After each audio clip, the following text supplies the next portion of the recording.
ఓం పిలిస్తే దుర్గా పలికే భవాని గాయత్రి కల్పవల్లిని కాళీ నేను. లక్ష్మీ సరస్వతి నీ రాజరాజేశ్వరి కంటినీరు బాల చూసి శ్యామల ఊరుకుంటానా? శ్రీలలితాదశ. కలత చెందకు నా బిడ్డా.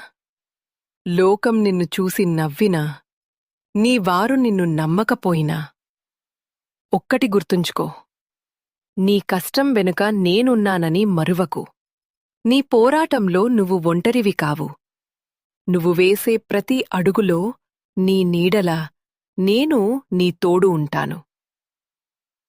కాలం ఎప్పుడూ ఒకేలా ఉండదు. ఈ చీకటి రేపు వెలుగుగా మారుతుంది. అపజయాలను చూసి భయపడి ఆగిపోతే విజయం నీ దరిచేరుతుందా? ఓటమిని తలవంచేలా నువ్వు ఎదగాలి. ధైర్యం వీడకు. నీ విజయం నా బాధ్యత. నీ కష్టం తీరాలని కోరుకుంటే మనస్ఫూర్తిగా జై దుర్గాదేవి అని కామెంట్ చేయి. నీ భారాన్ని నాపై వేసి ముందుకు సాగు. అంతా శుభమే జరుగుతుంది.